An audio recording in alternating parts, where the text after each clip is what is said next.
Diego, meu Olá, sinal tá bom? Você pessoal. me vê direito? Você me... Estamos dando sim, estamos começando agora ao vivo para mais uma live, essa live internacional, a primeira do canal, e já vou começar apresentando e agradecendo os nossos convidados, e já daqui a pouco eles também vão se apresentar, vão falar um pouco do trabalho deles antes de a gente começar com o tema, que aliás é um tema pouquíssimo discutido no Brasil, eu tenho certeza que essa live vai agregar muito. Então está aqui comigo o professor Paulo Sumariva, ele que foi meu professor, comecei a aprender a criminologia e continuo aprendendo com ele. Temos aqui também Lélio Braga Calhau, sempre aqui, ele é o grande idealizador dessas ideias, dessas lives. Anderson Burke também já vai falar um pouco do trabalho dele para vocês.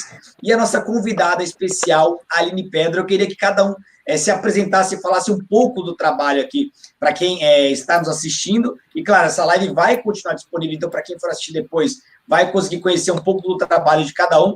Quero começar pelo professor Paulo Sumariva e a gente vai seguir na ordem aqui, eu estou vendo na tela, para mim está aparecendo o professor Paulo, Aline, Lélio e Anderson. Então, fiquem à vontade, sejam todos muito bem-vindos.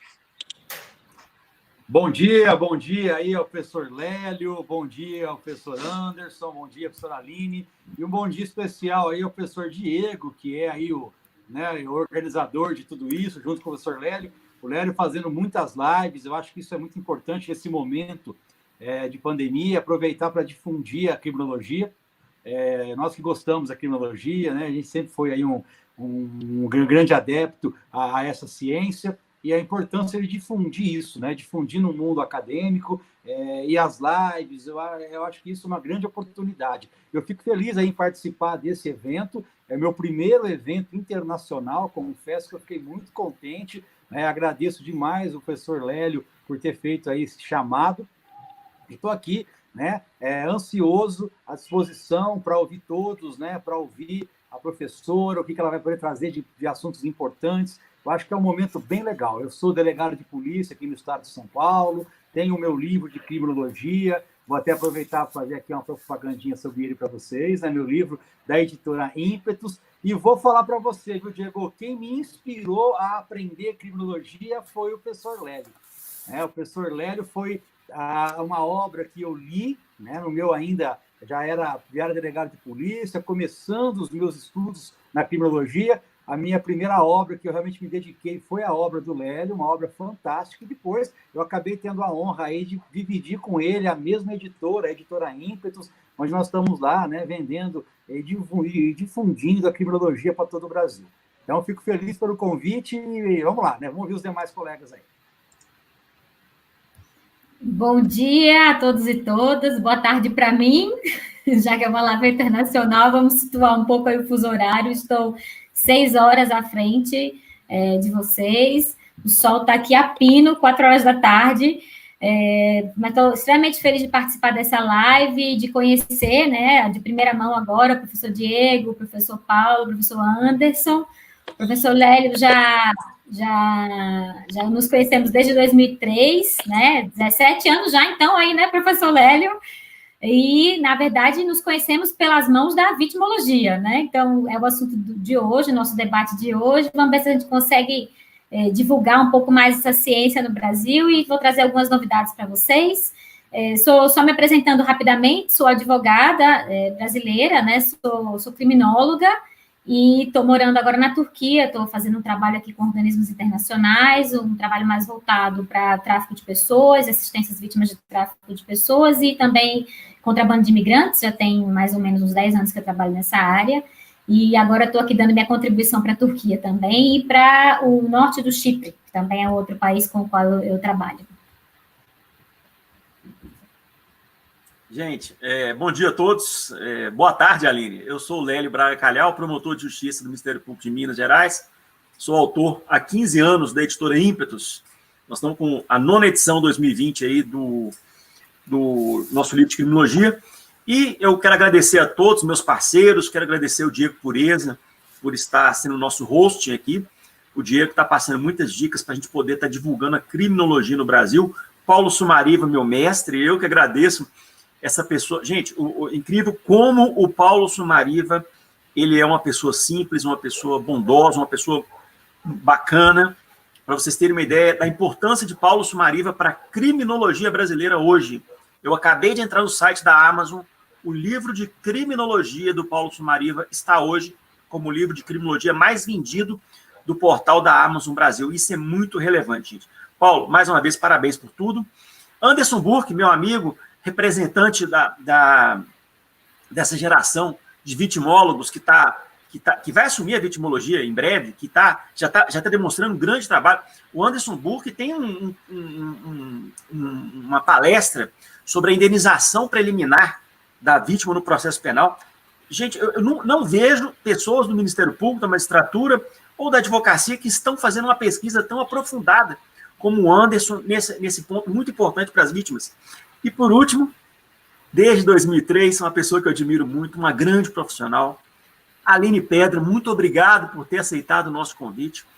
Gente, eu conheço o trabalho da Aline desde 2003.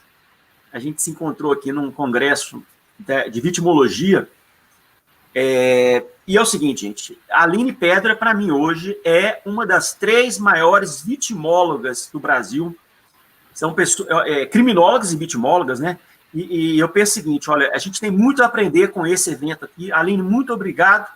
E eu espero que o Brasil traga você de novo, em breve, para você trabalhar aqui, para você estar nos liderando aí. Mas, enquanto isso, você está na Europa aí, a gente está via EAD aprendendo com você. Seja muito bem-vinda, Aline. Obrigada, Lélia. Super obrigada. Bom dia a todos os colegas, bom dia a todos que nos assistem essa manhã.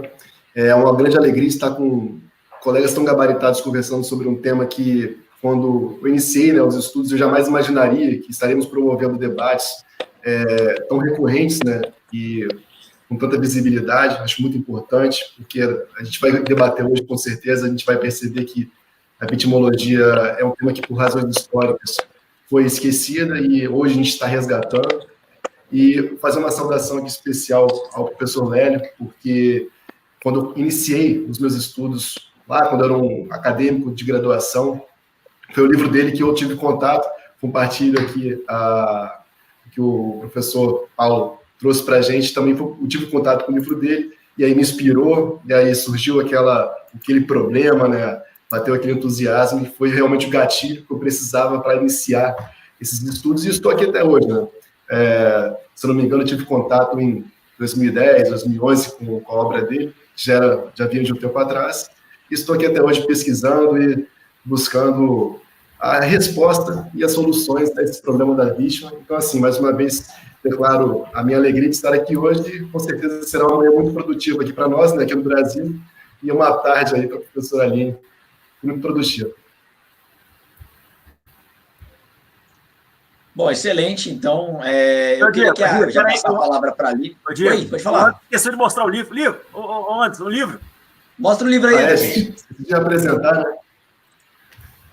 Esse aqui é meu livro Vitimologia, Manual da Vítima Penal, publicado pela editora Juspódio. Nele que eu pude aprofundar aí os estudos que foram feitos. Então, fiquem à vontade aí. Indico, tá, gente? Indico, muito interessante. Eu não me apresentei também, né, gente? Sou advogado criminalista, aqui de Vitória, Espírito Santo. Sou professor de Direito Penal, Direito Processual Penal, e estamos juntos. E, mais uma vez aqui, nosso livro para vocês, pela editora Juspódio. É um livro muito interessante, professor Lélio. Gostou, né, professor Lélio? Indico vocês aí, né? Fiquem à vontade para adquirir. Maravilha, maravilha. Fica aí a indicação das obras. E eu já quero passar a palavra para a doutora Aline, para começar a falar sobre o tema. E mais ao final nós vamos fazendo perguntas, vamos fazendo apontamentos, comentários. E quem quiser, de repente, no chat, mandar perguntas durante a live, mandem, que a gente vai selecionando as melhores perguntas para já ir passando para a professora Aline. Fique à vontade, doutora. Vamos lá, então. Eu estou extremamente contente também, porque vou falar de um assunto pelo qual eu sou apaixonada, né? Na verdade, sou apaixonada por esse assunto desde o 2º ano da faculdade. Então, quando eu comecei a estudar o direito penal, em 96, isso, eu comecei a ler um pouquinho sobre vitimologia e conheci Sterkozovsky, que eu acho que a gente não pode nunca esquecer de falar da Sterkozovsky, que é a maior vitimóloga do Brasil, né? E quando eu a conheci, eu fiquei mais ainda encantada pela ciência da vitimologia, e dali não parei mais de estudar esse assunto. é um assunto que me interessa e eu sou realmente apaixonada por esse tema, e para onde eu vou, seja qual assunto com o qual eu trabalho, eu sempre trago a discussão sobre a importância da assistência às vítimas, a importância da participação da vítima no processo criminal, porque, na verdade, eu tenho trabalhado com assuntos variados, né? Já trabalhei com violência doméstica, já trabalhei com crime organizado, já trabalhei com segurança cidadã, já trabalhei com, agora mais assim, nos últimos 10 anos, com tráfico de pessoas e contrabando de imigrantes, e sempre colocando essa perspectiva da vulnerabilidade das vítimas, né? E da necessidade de uma assistência maior, de proteção, e da necessidade também de se incentivar, estimular a participação dela no processo criminal. E, na verdade, em 2005, eu publiquei um livro também, foi minha dissertação de mestrado, vou aproveitar para mostrar também, que foi sobre a participação da vítima na justiça criminal, né? Na verdade, a ausência de participação, digamos assim, né? Como a vítima ela é relegada, né, a segundo plano, e no meu doutorado também tentei resgatar esse assunto, mas aí focando um pouco mais na discussão sobre a necessidade da participação da vítima no processo criminal para a recuperação dela, né, para a recuperação do trauma, né, que eu vou falar um pouquinho sobre isso também durante a minha fala, e sou absolutamente apaixonada por esse assunto, então é uma alegria enorme participar dessa live com vocês. Eu queria resgatar um pouquinho algumas questões históricas, né, brevemente, para pontuar, né, para situar a gente no tempo, né, depois eu situar a gente um pouquinho também no espaço, falando um pouquinho o que vem acontecendo no mundo, no Brasil e no mundo em relação à assistência às vítimas, como foi essa evolução, né, em relação à própria participação da vítima no processo criminal, ou o próprio papel da vítima, quem é a vítima, né, no processo penal, e aí fica muito essa discussão de que é objeto de prova, né, é parte, não é parte, né, então eu acho que a gente tem que pontuar um pouquinho melhor essa questão. Falar um pouco da evolução da legislação também, né, no mundo e no Brasil, e depois trazer alguns temas que são mais corriqueiros, né, internacionalmente, temas que são mais discutidos no âmbito da vitimologia, e ficar aberta para as perguntas, para o debate, e fico à disposição também para as perguntas depois da live, se alguém tiver interesse por e-mail, e fiquem bem à vontade para entrar em contato comigo. Vai ser uma alegria para mim, claro, voltar para o Brasil um dia. Acho que minha missão aqui ainda não terminou, tem umas coisinhas para fazer ainda aqui do lado de cá.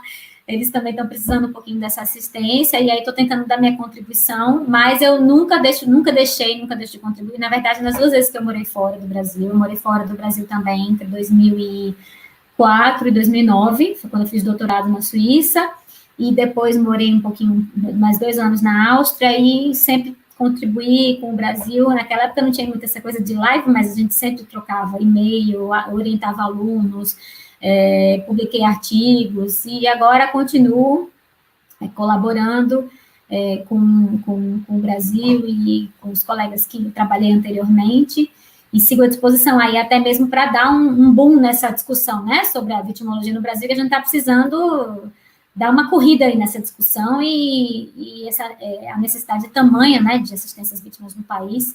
Então, vamos lá tentar incentivar um pouco mais esse debate e transformar isso em aplicação prática, né. Então, primeiro eu queria resgatar um pouquinho o conceito de vítima, né, que eu acho que faz com que a gente reflita um pouco sobre por que a vítima ela é tão esquecida, por que a vítima ela é sempre relegada a segundo plano, né? Então, o conceito, na verdade, de vítima é da pessoa ou animal sacrificado, ou aquele que é destinado aos sacrifícios. Esse conceito vem do verbo vincere, que significa, na verdade, o perdedor. Então, isso fica no inconsciente geral. As pessoas não querem se identificar com a vítima, as pessoas não querem, talvez, nem se aproximar da vítima, porque fica no inconsciente geral essa ideia de que a vítima é o perdedor, e quem quer se aliar ao perdedor, né? Então, a gente primeiro precisa quebrar esse paradigma para perceber que, como a terminologia, né, como as palavras, elas têm poder, né? E a gente tem que tomar bastante cuidado com as palavras. E esse, na verdade, é o conceito da palavra, né, digamos assim, a terminologia. Mas se você for buscar ali o conceito de Mendelssohn, que foi o primeiro vitimólogo, né, na década de 50, Mendelssohn, que é sobrevivente, Benjamin Mendelssohn, sobrevivente de um campo de concentração, na verdade, ele começou a se questionar por que as pessoas são vítimas, porque uns têm uma probabilidade maior de se tornarem vítimas do que outros, né? Porque uns são mais vitimizados do que outros, e por causa até mesmo da sua própria situação, né, de vitimização, o que ele sofreu enquanto vitimização.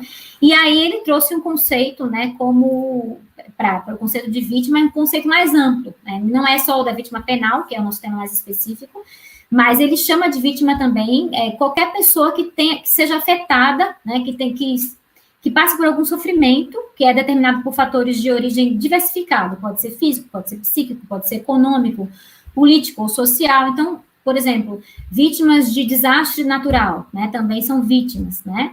Então, você pode chamar de vítimas também. Por isso que esse nome ele pode ser usado de uma forma mais ampla, mas ele pode ser usado também mais especificamente, como a gente chama, né, no Brasil, de vítima penal, né, ou como a gente chama fora do Brasil, de crime victims, que é o termo utilizado especificamente para aquelas que são vítimas de uma agressão, né, de uma violência, seja ela física ou psicológica, que está definida no Código Penal, né, que está definida enquanto crime, né, que é um fato criminoso definido pelo Código Penal, pela legislação penal, né, de determinado país.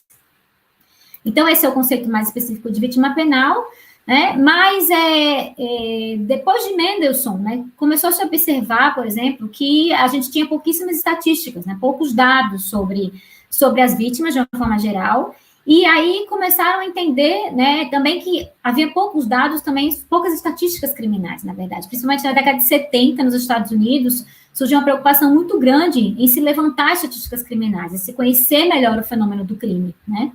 Para conhecer melhor o fenômeno do crime, o sistema de justiça criminal precisava ter um contato mais próximo com a vítima, só que a vítima não chegava no sistema de justiça criminal. Então, os gestores públicos da época, né, os doutrinadores, né, os advogados, os juristas, de uma forma geral, começaram a se questionar, né? Ela não chega, por que ela não chega? Então, tem um gap aí, tem um distanciamento, né, entre essa vítima e a justiça criminal, que fazia com que, inclusive, as estatísticas criminais fossem muito inferiores à realidade, né? Quer dizer, que aconteciam muito mais crimes do que chegavam no próprio sistema de justiça criminal, né? Havia realmente um vácuo, um gap, né? E aí, eles começaram a refletir o que fazer, então, né? Para a gente primeiro medir melhor, né? Porque eu preciso medir melhor o crime para poder saber o que eu vou fazer com ele, né? Quais são as ações, quais são as políticas públicas, quais são as medidas que têm que ser adotadas. Se eu não conheço o fenômeno, como é que eu vou reagir, né? Então, para reagir, eles precisavam conhecer melhor o fenômeno do crime. Então, começaram a desenvolveram, né, na verdade, na década de 70, né, um método específico para se contar as vítimas, né? A gente chama de contar vítimas, que são os Victimization Surveys, ou as sondagens de vitimização, que são feitas mundialmente, né? Hoje em dia é uma metodologia super sólida, né? A ideia é basicamente de você fazer um censo da vitimização, né? Então, periodicamente, a cada 2 anos, dependendo do país, a cada 2 anos, ou a cada ano, a cada 3 anos, ou a cada 4 anos, né? É feito uma espécie de censo da vitimização, da mesma forma que o censo é realizado sobre características sociodemográficas da população. E também é realizado um censo perguntando às pessoas, né, se já foram vítimas de crime, aí usando, claro, que termos mais coloquiais, né, mais vulgares, para que as pessoas possam entender. Então, já foi vítima de alguma agressão, se alguém já bateu, se alguém já roubou seu carro, se alguém já roubou sua bicicleta, se você já foi vítima de alguma agressão dentro de casa, né? Então, para que as pessoas se como é que eu posso dizer, se autodeclarem enquanto vítimas de algum crime. E a pergunta seguinte é se essa pessoa procurou a polícia, né, se registrou o fato na polícia, né? E aí também a gente vê um gap também bem grande, né? Porque normalmente as vítimas, uma boa parte das vítimas respondem que não procuraram, e aí eles perguntam também as razões. Por que não procurou? Aí algumas dizem porque não confio, ou porque não vou ter nada a ganhar com isso, ou porque o problema já foi resolvido, por exemplo, com seguro, quando é um roubo de carro, né? Então, aí varia bastante. Então, há tipos penais que as vítimas procuram muito menos a polícia, e há outros tipos penais em que as vítimas procuram mais. Então, por exemplo, um roubo de carro é quase que 100%, né? Porque as pessoas estão interessadas com uma indenização, pagamento do seguro, né? ou, de repente, até de algum receio de que o carro seja utilizado no seu nome para fazer alguma coisa, algum ato ilícito também, né? E os crimes sexuais, por exemplo, são que tem a porcentagem menor de busca pela polícia, né? Isso é o que as sondagens de vitimização revelam. Então, as sondagens de vitimização, elas revelam que, de fato, há um gap, né, entre os crimes que acontecem e o que chega no sistema de justiça e o que a gente consegue contar, o que a gente consegue medir, né? Então, aí esse método foi evoluindo, e junto com ele foi evoluindo todo um movimento que a gente chama de movimento vitimológico, para se tentar trazer essa vítima de volta para o cenário, né, para se tentar trazer essa vítima de volta para a discussão, para se aproximar a vítima da justiça criminal. E aí, com, obviamente, o apoio enorme dos movimentos de direitos humanos e dos movimentos feministas, ali mais ou menos na década de 80, que começam a surgir os centros de apoio. Então, centro de apoio à vítima de uma forma geral, né, para prestar assistência e assistência mais variada, né, jurídica, psicológica, social. A gente vai entrar nesse assunto um pouquinho mais para frente também. Mas é mais ou menos na década de 80 que tem esse boom de centros de apoio no mundo todo,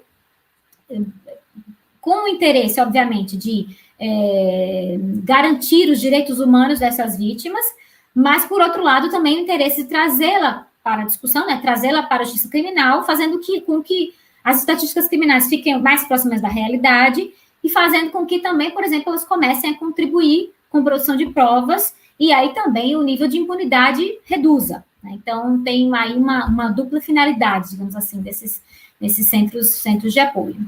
E é em 1985 que surge uma resolução da ONU que também conceituou, né, vítima, né? E aí a resolução da ONU, ela conceituou como vítima as pessoas que individual ou coletivamente tenham sofrido um prejuízo, nomeadamente um atentado à sua integridade física ou mental, um sofrimento de ordem moral, né, entra aí também as questões psicológicas, né, uma perda material ou um grave atentado aos seus direitos fundamentais, como consequência de atos ou omissões violadoras das leis penais em vigor no Estado-membro, os membros, né, da ONU, incluindo as que proíbem o abuso de poder. Então, a resolução da ONU, ela restringe o conceito de vítima à vítima penal, né, porque ela fala violadores das leis penais, e o abuso de autoridade, né? Então, o foco da resolução da ONU é nas vítimas penais e nas vítimas de abuso de autoridade, né, especificamente.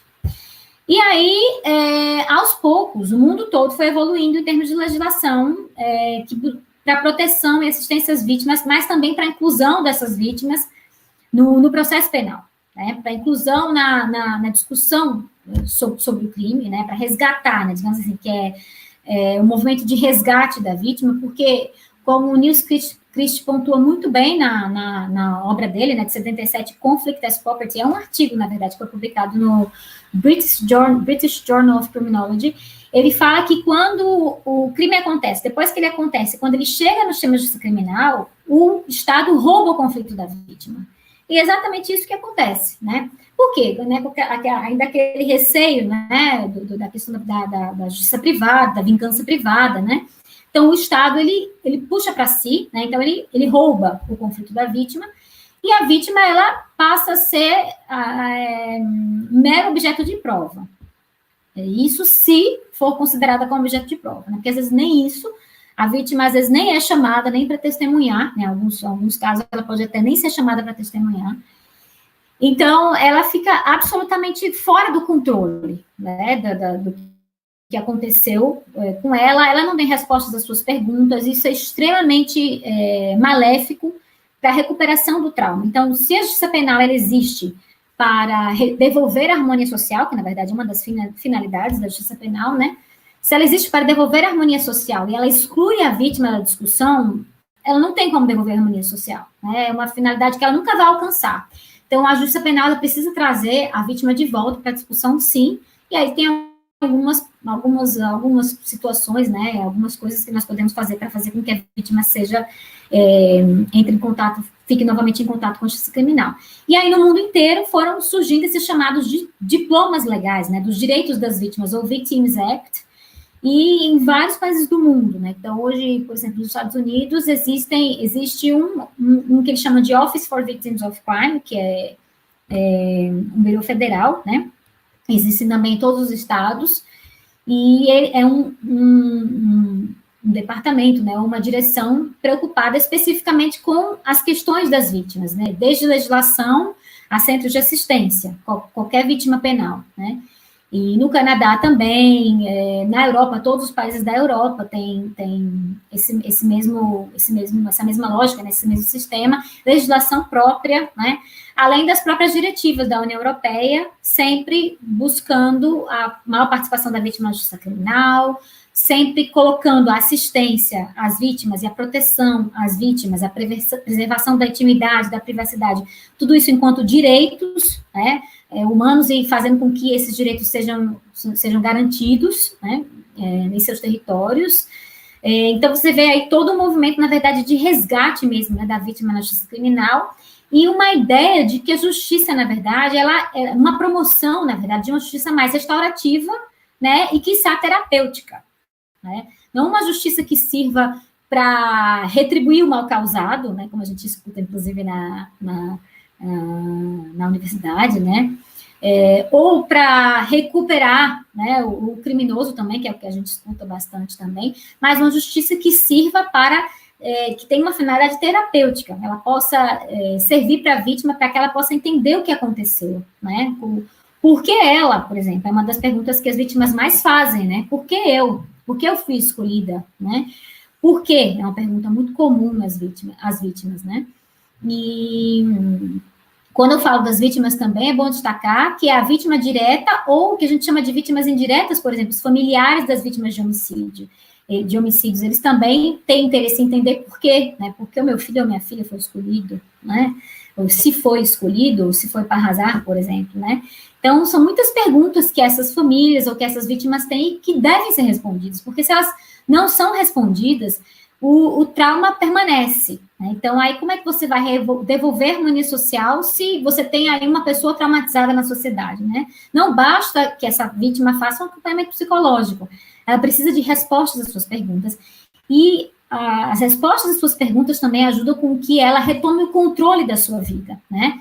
E ela retomar o controle da sua vida é extremamente importante para a recuperação do trauma, né? Não para o retorno ao status quo, porque isso não é possível, mas para a recuperação do trauma e para que essa vítima siga aí à frente. Então, até os anos 2000, boa parte dos países do mundo já tinham, né, diplomas legais de assistência às vítimas. E o Brasil, em 99, ele aprovou, né, um primeiro diploma legal que a gente pode dizer que foi voltado às vítimas, que é o Programa Federal de Assistência às Vítimas e Testemunhas Ameaçadas. E junto com esse programa federal, né, surgiram os Centros de Assistência às Vítimas de Crime, né, que foi, na verdade, um programa do governo federal, à época era vinculado ao Ministério da Justiça, junto do Programa Federal de Proteção às Testemunhas, tinha também um Programa Federal de Assistência às Vítimas, eram dois programas distintos que trabalhavam juntos, né, também. E nos anos 2000, vários centros de assistência às vítimas surgiram no Brasil, né? Surgiu, por exemplo, o de Alagoas, eu mesma fundei o de Alagoas e coordenei durante 4 anos, né? Quando depois eu saí do Brasil. Mas Belo Horizonte, por exemplo, quando eu conheci o Lélio, né? O NAVE, que se eu não me engano existe até hoje, que eu acho que foi um dos únicos centros de assistência às vítimas do país que permaneceu, né? Eu acho que até 2018, 2017, se eu não me engano, ele existia ainda, depois o Lélio vai falar para a gente se ainda está na ativa ou não, mas o CRAVE, né, o CEAVE, e aí diversos nomes, né, que cada estado foi colocando um nome próprio, e tinham alguns estados, por exemplo, que tinham um foco mais voltado para as vítimas de violência doméstica, tinham outros que tinham um foco mais voltado, por exemplo, o estado da Paraíba, né, o próprio estado de Alagoas, a gente tinha muito mais casos de violência doméstica, a gente atendia muito mais vítimas de violência doméstica. E o São Paulo, por exemplo, atendia muito mais vítimas indiretas de homicídio e latrocínio.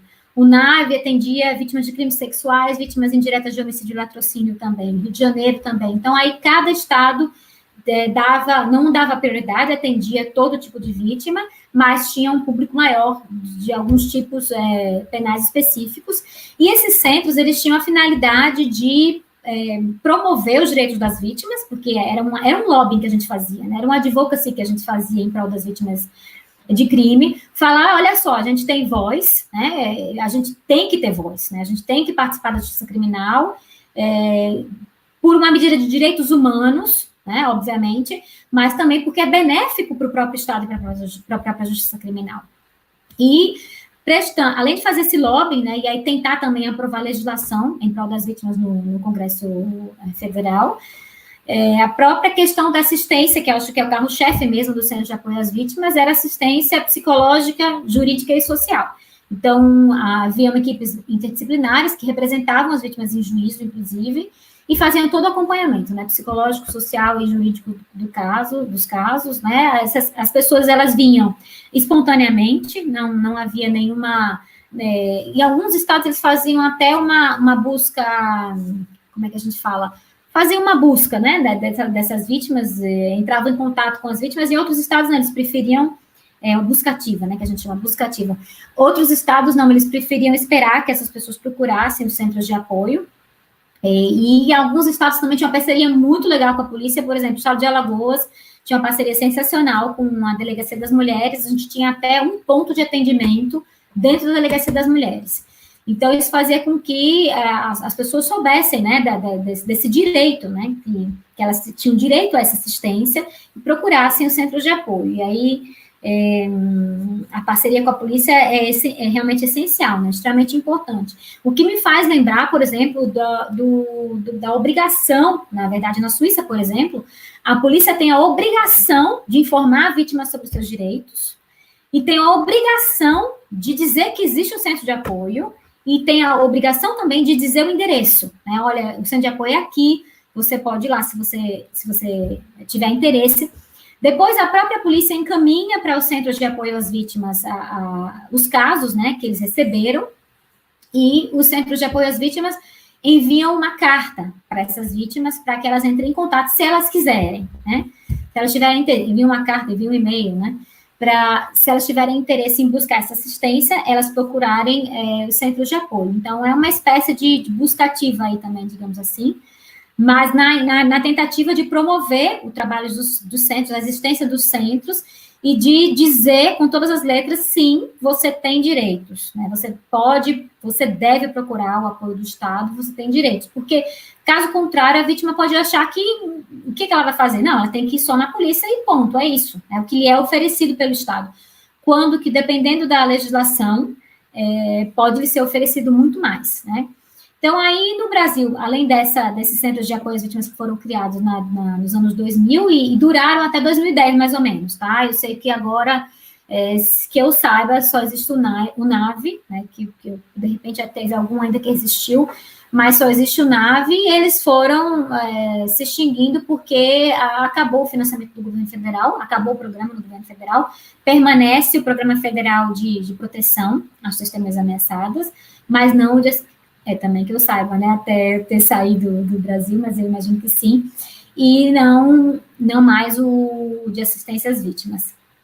E aí eles foram se extinguindo, o que é uma pena, né, uma lástima, porque isso deveria ser um equipamento público, assim como existe um CRAS, um CREA, um posto de saúde, uma delegacia, é um equipamento público necessário, um centro de apoio às vítimas, né, mas eles não podem existir sem legislação própria. Então, a gente tentou bastante, né, fez bastante lobbying para a legislação própria, para a criação, né, em nível federal, do Centro de Assistência às Vítimas, enquanto política pública, mas não conseguimos emplacar, espero agora, com os novos vitimólogos, como diz em vez de novos baianos, somos os novos vitimólogos, como diz o Lélio, que a gente consiga aí emplacar, de repente, uma legislação que dê um amparo legal para essa necessidade, né.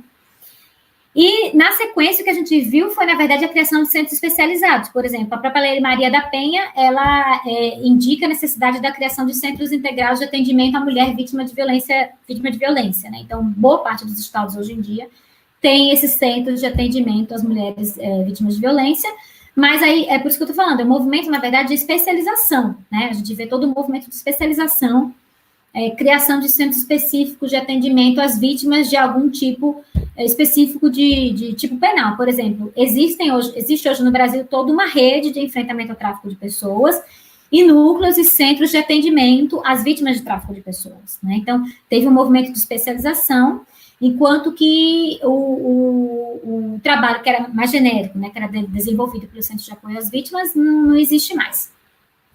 Foi em 2008, né, que o nosso Código de Processo Penal foi alterado, incluindo alguns direitos das vítimas, por exemplo, o direito de informação, o direito à informação, né, o direito à privacidade, o direito à intimidade, o próprio direito à assistência, né, mas, na verdade, não é suficiente, definitivamente não é suficiente. Nós precisamos, no Brasil, de um verdadeiro diploma legal das vítimas, né? Especificamente um diploma legal das vítimas, que traga não só os direitos das vítimas, como o Código de Processo Penal traz mais ou menos, né? Não traz com todos os detalhes como deveria trazer, mas que traga também a obrigação da criação dos centros de apoio às vítimas e do fundo de indenização, né?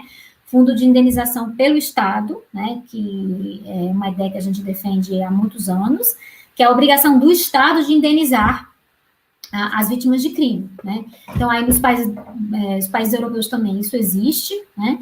E é o próprio Estado que paga, né, no caso do acusado ser insolvente, reconhecendo a sua falha na segurança pública, o próprio Estado paga a indenização à vítima de crime. E isso a gente não tem no Brasil ainda, da mesma forma, alguns projetos de lei, sei que existem alguns projetos de lei, mas não emplacaram.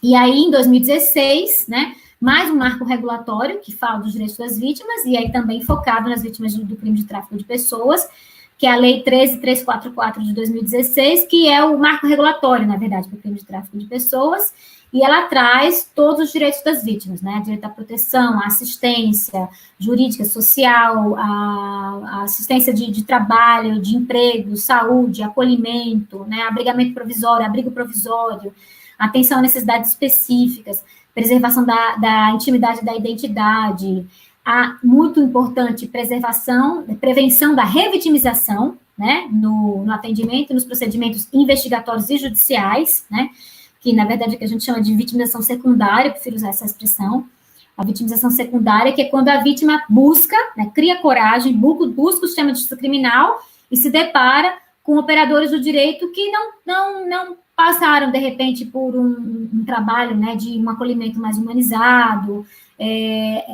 tem ainda aquela mentalidade, né, um pouco mais restrita da justiça criminal, né, enquanto que espaço neutro que busca a verdade real, e não fazem nenhuma acolhida, né, não se preocupam com a fragilidade, com a vulnerabilidade daquela pessoa que procura o sistema de justiça criminal, e que às vezes até infligem mais sofrimento, né, dependendo da forma como que ela é tratada, tanto na delegacia de polícia ou, de repente, numa audiência em juízo, isso pode infligir mais sofrimento, né, questionamentos, por exemplo, suspeitas, perguntas sobre a vida privada e a intimidade que são totalmente desnecessárias, né, às vezes nos casos de crimes sexuais é muito comum, né, eu tenho até um paper sobre isso, onde eu demonstro, a partir da análise de decisões judiciais de crimes sexuais, onde eu demonstro como a questão do comportamento da vítima, ela é extremamente analisada, assim, praticamente, né, escrachada, né, desnudada,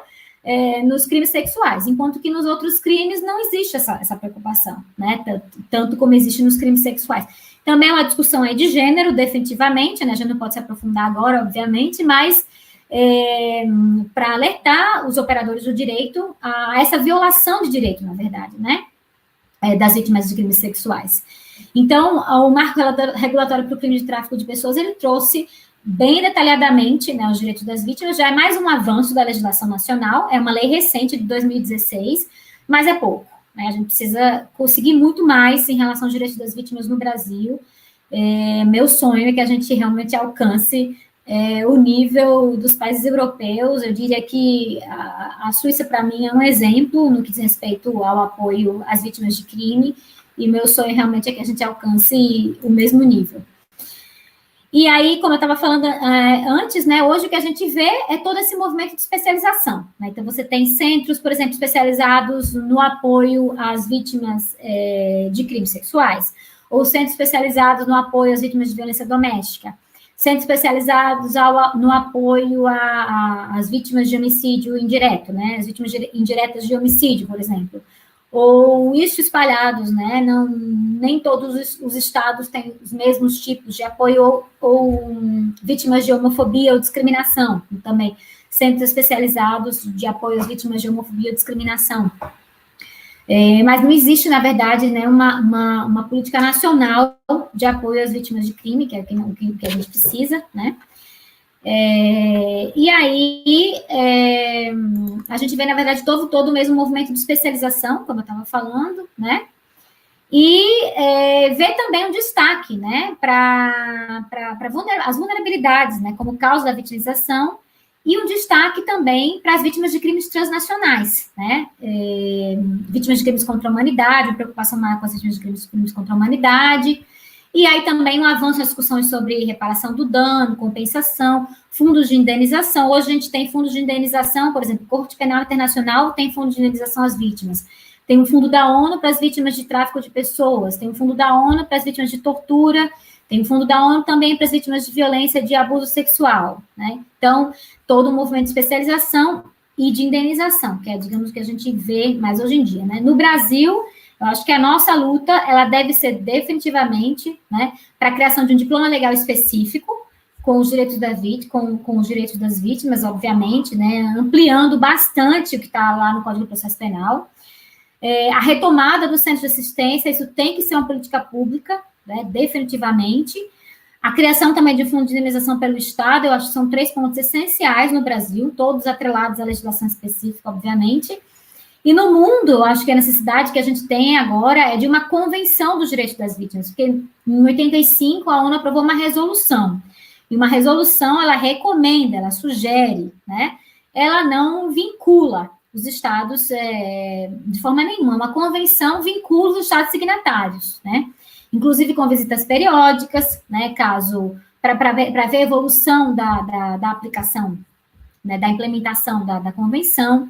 Então, é essencial que a gente tenha, na verdade, uma convenção dos direitos das vítimas.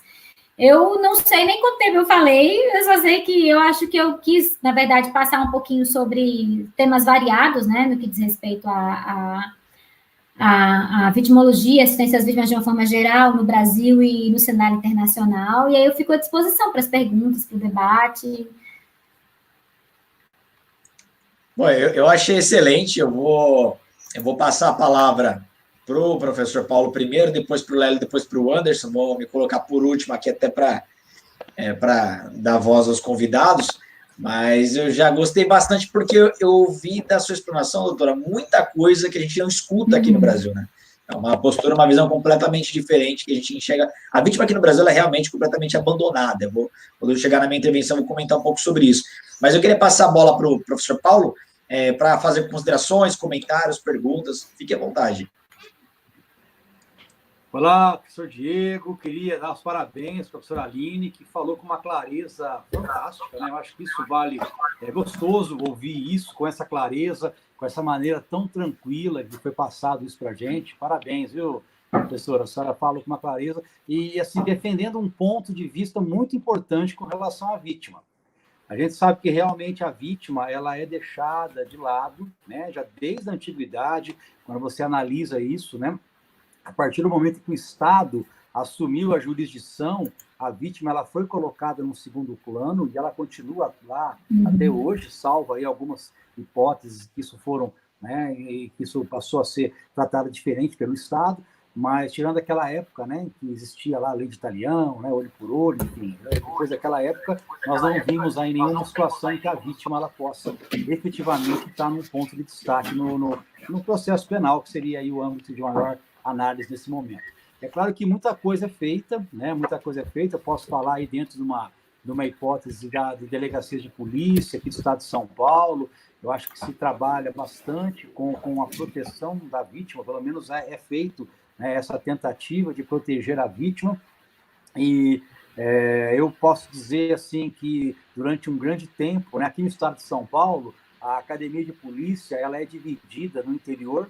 Então, nós temos 10 unidades de ensino no interior do estado de São Paulo, além da academia principal em São Paulo, e eu fui, durante bastantes anos, o coordenador e diretor da academia aqui em São José do Rio Preto. E fizemos muito curso, né, muita coisa dedicada aí à questão da vítima, principalmente cursos envolvendo policiais civis femininas, né, onde a gente trabalhava, né, o atendimento à mulher, vítima à mulher, violência doméstica, com o surgimento, né, da Lei 13.431 de 2017, com o surgimento da lei que criou o depoimento sem dano. Nós também fizemos um trabalho muito bacana com isso, eram cursos praticamente semanais com os policiais aqui da região, ensinando como que deve ser feito, como que deve tratar, né, toda a importância do depoimento sem dano, né, visando, né, principalmente, né, a revitimização. Eu acho, sim, que o ponto principal que nós trabalhamos hoje, né, dentro de um aspecto de estatística e até de elaboração de política criminal, né, a gente tenta evitar ao máximo a cifra negra. A cifra negra, quer ou não, é algo que surge, né, muitas vezes daquele processo de vitimização, né, em que a vítima é maltratada na delegacia, a vítima sofre, né, a questão familiar, dos amigos, enfim.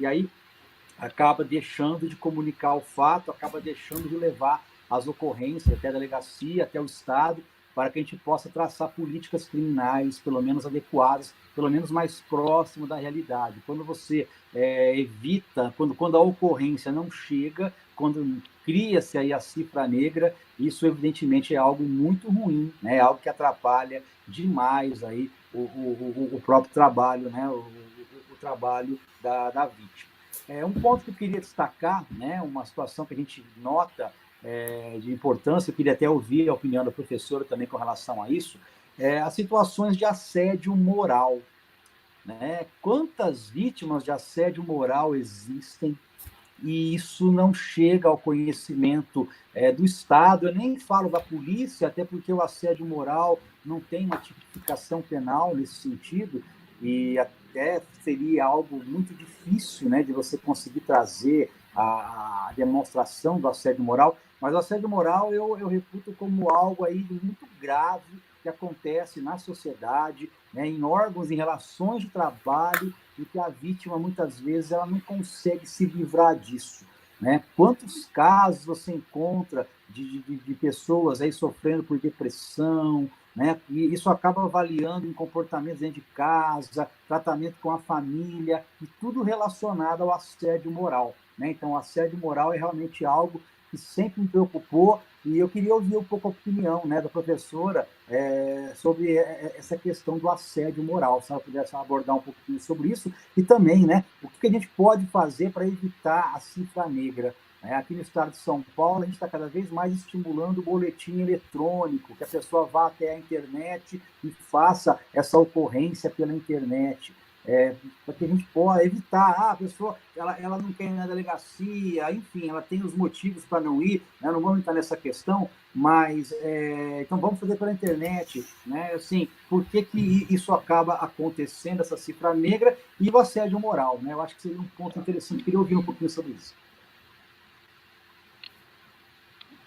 Então, professor Paulo, duas perguntas, né, extremamente interessantes. Vou começar pela cifra negra, como o professor usou essa expressão, né, que na verdade eu prefiro chamar de criminalidade oculta, né, na verdade cifra negra é uma tradução, né, do inglês, né, black cipher, mas eu acho que é mais adequado, né, chamar de criminalidade oculta, então me permita usar essa expressão.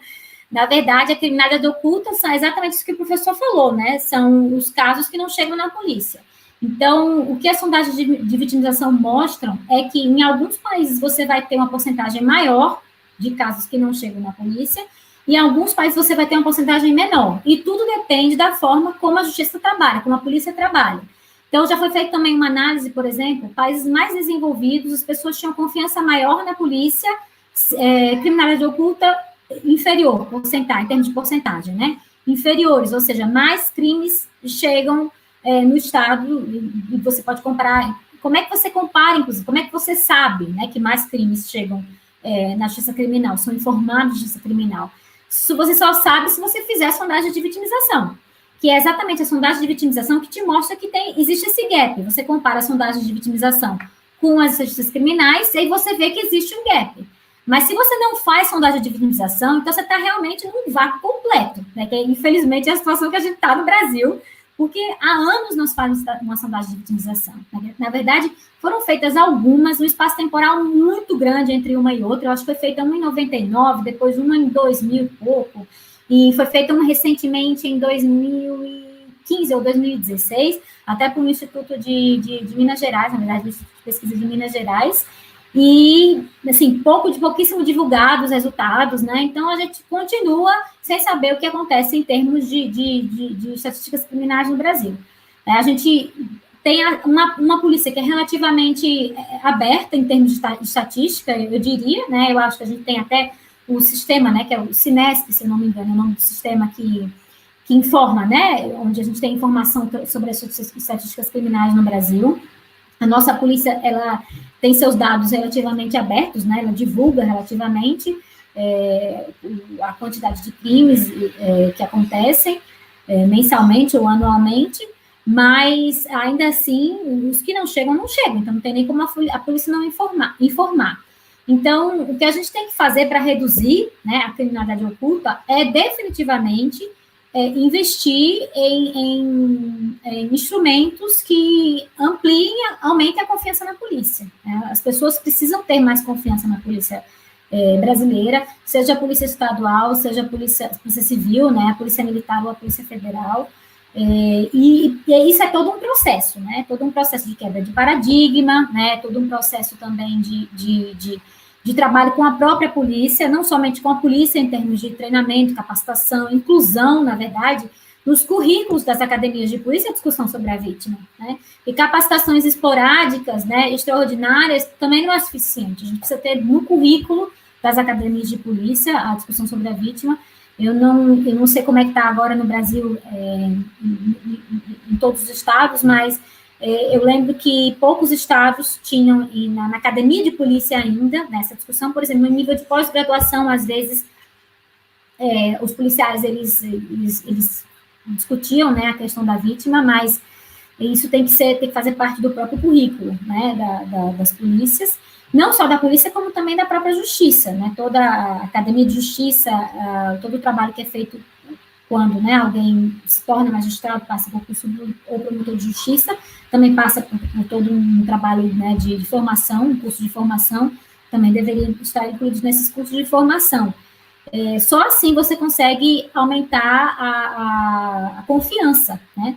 Uma outra coisa que é interessante da gente fazer, que também deveria ser feito no Brasil, para a gente medir essa confiança, né? Porque a gente ouve falar, né? Então, por exemplo, tem muita coisa na mídia, principalmente sobre a questão da confiança na polícia, ou não, a confiança na justiça, ou não, mas a gente não teve um que eles chamam de um survey que é específico para isso, né? Tem também um método próprio para isso, para medir a confiança e a crença, né, na polícia. Então, a gente precisaria fazer isso.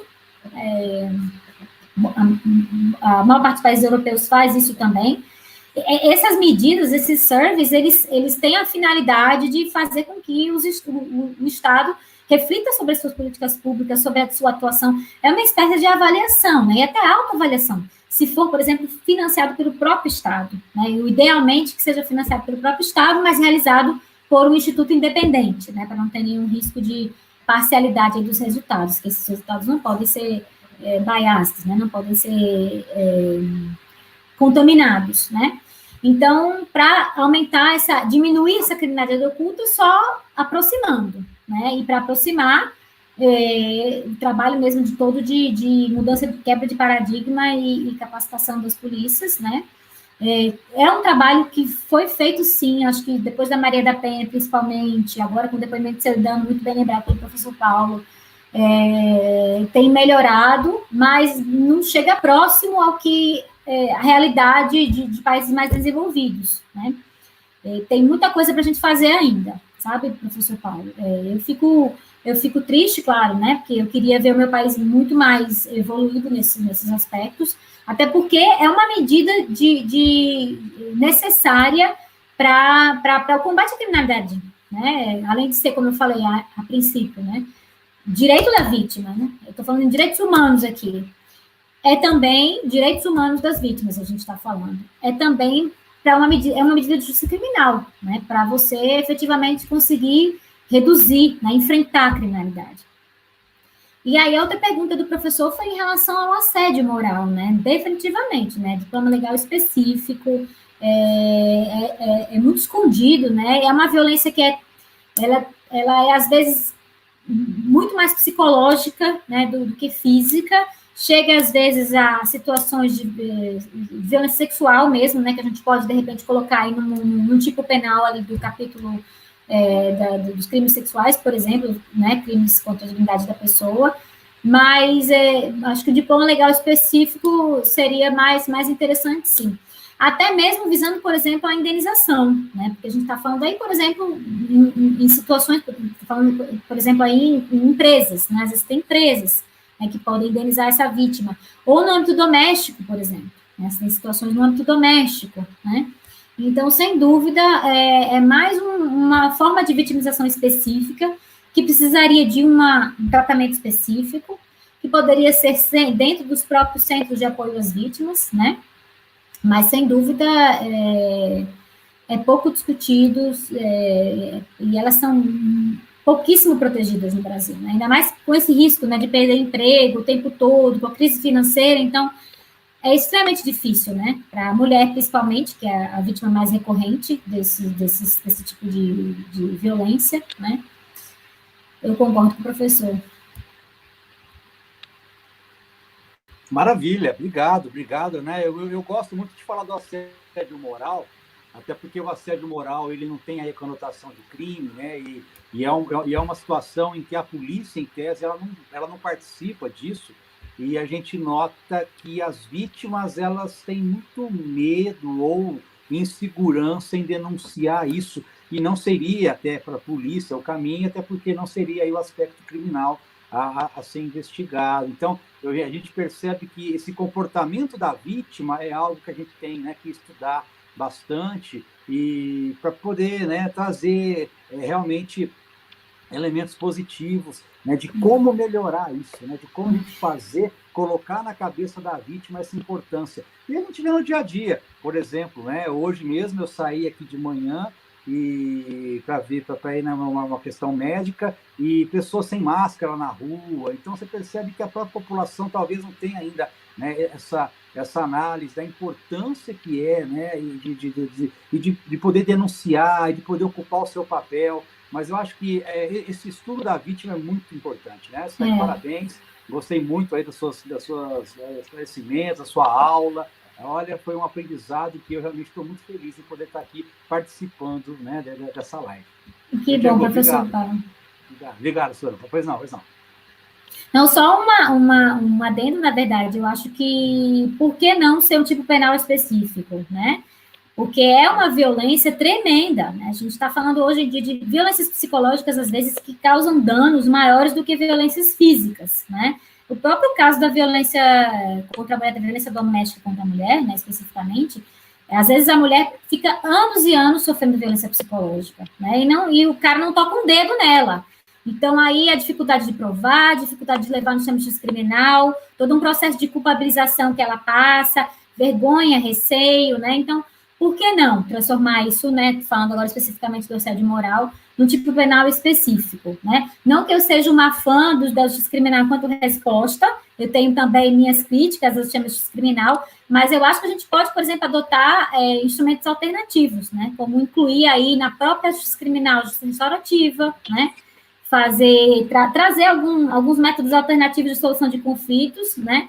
Mas, infelizmente, de repente, trazendo a etiqueta de crime chama a atenção, né, da sociedade, né? Trazer a etiqueta de crime tem um peso, né, que faz com que as pessoas se preocupem, façam valer até a voz das vítimas. Vê o próprio exemplo da violência doméstica, né? É o próprio exemplo, é bem claro, né? Depois da Lei Maria da Penha, como mudou a reação nacional em relação à violência doméstica, né? Então, por que não fazer o mesmo com assédio moral? Perfeito. Obrigado, Aline. Obrigado. Você foi fantástica. Estou muito feliz. Obrigado, Diego. Opa, que isso. Lélio, quer fazer sua contribuição? Sim, claro. Aline, que aula maravilhosa. Eu quero agradecer você mais uma vez. Eu Eu quero comentar rapidamente aqui o seguinte, nós temos aí com a presença da doutora Patrícia Pimentel, promotora de justiça do Ministério Público do Rio Grande do Sul, acabou de defender uma tese de doutorado sobre os direitos das vítimas, e em breve vai estar publicando um livro dela aí sobre isso aí. Aline, eu apresentei uma representação na Procuradoria-Geral da República sobre o artigo 245 da Constituição Federal, que trata da regulamentação do Fundo de Compensação das Vítimas de Crimes Violentos no Brasil.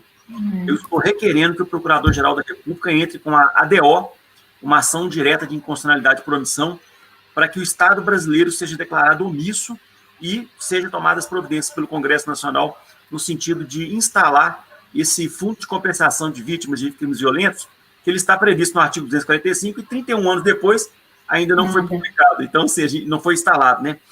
E a gente pode ver, né, que já passou o governo de direita, de esquerda, de centro, de tudo quanto é no Brasil, e não houve um interesse político. Então, agora, a gente está indo com os instrumentos jurídicos, né? Há outros, salvo engano, parece que a Defensoria Pública também entrou com a DPF, eu acho. Nós vamos forçar isso aí, porque nós queremos que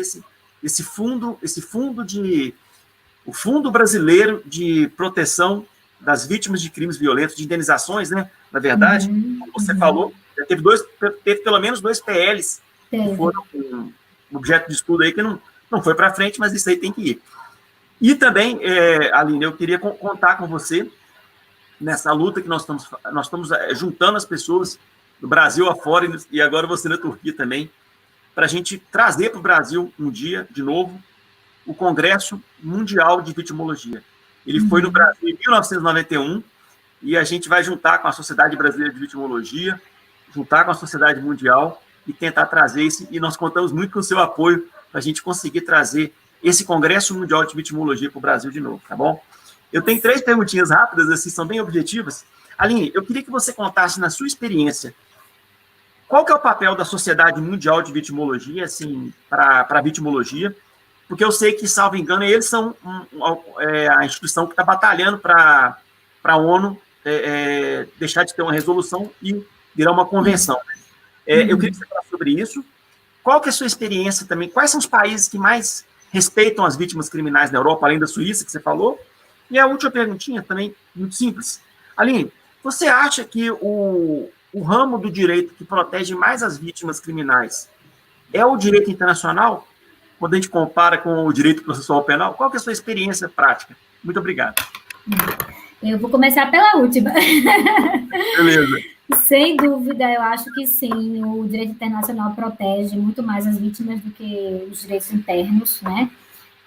Você vê pelas próprias convenções, né? Elas já surgem com todo um trabalho, com todo um arcabouço de amparo às vítimas, né? Então, seja crimes de genocídio, crimes contra a humanidade, tráfico de pessoas, tortura, abuso de autoridade. As convenções já surgem com todo um arcabouço de proteção às vítimas desses tipos penais, e aí, dependendo da instância, você vai precisar de legislação nacional, mas, sem dúvida, o direito internacional, sim, ele traz de uma forma bem mais evidente, mas ele tem limitações, né? Com exceção da Corte Penal Internacional, né? A gente sabe que tem aí uma atuação, né? Eu acho que é um dos órgãos que tem uma atuação, digamos assim, uma real atuação, né? Em nível internacional. As outras questões, né, os outros tipos penais, eles ficam na medida do que a legislação nacional possa fazer, né? Apesar de que as convenções, desde que quando os países são signatários, as convenções, elas obrigam, né? Então, os países, eles, na verdade, deveriam alterar suas legislações, e aí, se não alterarem suas legislações, pode haver denúncia, né, às cortes, pode haver, tem as visitas, por exemplo, agora as visitas periódicas, né, a Universal Periodic Review, a revisão periódica universal, né, que os países vão passando por ciclos, né, de visitação por outros países também, do Conselho de Direitos Humanos, para ver se eles estão atendendo aos direitos humanos de uma forma geral ou não, e aí inclui-se também as convenções relacionadas que trazem os direitos das vítimas, mas precisa da legislação nacional, né? Mas eu concordo com você, sim, acho que o direito internacional, ele é muito mais... Tanto que, por exemplo, você vê também as diretivas da União Europeia, né? Não deixa de ser direito internacional, né? Elas elas têm sempre tem essa orientação, né, muito clara, né, de proteção dos direitos das vítimas, ampliação dos direitos das vítimas, discussão sobre a indenização. Eles estão no nível agora, numa discussão muito mais aprofundada, né, por exemplo, a discussão sobre a reinclusão, né, a inclusão social das vítimas, né, e pode ser de todo qualquer tipo de crime, mas um nível de discussão muito mais amplo. A gente está falando ali, a gente não consegue ainda no nosso país nem oferecer uma assistência emergencial, né, a primeira, aquela ali daquele frontline mesmo, de logo depois que acontece o crime, né? A gente não consegue nem ainda oferecer esse tipo de assistência, enquanto que eles já estão falando de uma assistência que é a longo prazo, que é um processo de reinclusão, né? Inclusão social da vítima ou reinclusão social da vítima. Então, definitivamente, eu acho que o direito internacional ele tem, sim, essa vantagem. Entre os países que eu mais admiro, eu acho, em termos de proteção dos direitos das vítimas, definitivamente Reino Unido, Alemanha e Suíça, acho que são os diplomas legais mais bem escritos, né, na Europa, mas fora da Europa, sem dúvida, Canadá e Estados Unidos também tem um trabalho sensacional de toda uma estruturação de apoio às vítimas, de vários tipos penais. O Canadá, por exemplo, está muito avançado na discussão sobre justiça restaurativa, que é uma das formas de justiça que traz as respostas para a vítima e que inclui a vítima na discussão e que traz as respostas, né, que é extremamente importante para a recuperação da vítima, como eu estava falando anteriormente, e a própria Austrália, né, então acho que eu daria destaque a esses países enquanto legislação de apoio às vítimas. E isso... Oi, fica à vontade. Você falou aí, eu achei interessante. O Canadá e a Austrália têm ouvidor nacional da vítima. As vítimas têm voz lá. Achei muito interessante isso, né? Exatamente. Ouvidor nacional, os ofícios de apoio, né? E o papel da Sociedade Mundial de Vitimologia, né, da WSV, é de exatamente fazer esse lobby, né, em prol dos direitos das vítimas no cenário internacional. A WSV é membro da ECOSOC, né, do Conselho Econômico e Social da ONU, então pode participar, né, como observador das reuniões da ONU, do Conselho de Direitos Humanos, pode participar, por exemplo, da Comissão para Prevenção do Crime, né, que acontece em Viena, normalmente acontece em março, abril, maio, por aí, mas esse ano nem teve por causa do Covid, né? Então, eles discutem todas as questões relacionadas à justiça criminal, e eu participei algumas vezes já nessas reuniões, e a ideia, na verdade, é de fazer um lobby por uma convenção dos direitos das vítimas. O Canadá está bastante estava interessado, né, já há um tempo, né, nessa convenção, e cada vez que tem uma reunião da comissão, a Comissão de Prevenção ao Crime e Justiça Criminal, né, que é um dos órgãos gestores, né, do Escritório das Nações Unidas de Drogas e Crime, e é uma comissão que também publica resoluções, decide, por exemplo, quais são as questões que vão ser mais ou menos difundidas, pesquisadas, investimentos em nível mundial, né, em relação à justiça criminal, e a ideia, na verdade, é de a gente fazer um lobbying, né, nessa comissão. Eu participo da comissão da WSV, que batalha, que faz o lobbying pelos direitos das vítimas, e é um processo de construção. Então, tem um texto já, essa Convenção dos Direitos das Vítimas, ela já tem um texto, já foi distribuído para várias delegações, né, mas o que a WSV precisa, na verdade, é de um estado especificamente, ou de alguns estados especificamente, que abracem a causa, né, e que queiram levar essa convenção para ser discutida numa plenária, né, porque até que ela venha a ser discutida numa plenária da ONU, tem todo um trabalho de bastidores com os países, né, da ONU. Então, normalmente, quando um país decide falar, não, eu quero abraçar essa causa, e aí ele pega a convenção debaixo do braço e faz o lobbying da convenção. Então, o que a WSV precisa é convencer, né? Quem é que a gente vai convencer e quem é que vai fazer esse lobbying. E a própria resolução de 85 passou por todo esse processo também, né?